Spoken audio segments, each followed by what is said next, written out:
Io, Davide, accolgo te, Francesca, come mia sposa.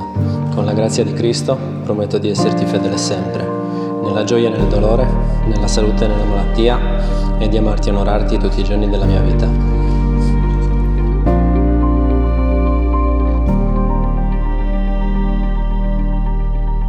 Io, Francesca, accolgo te, Davide, come mio sposo.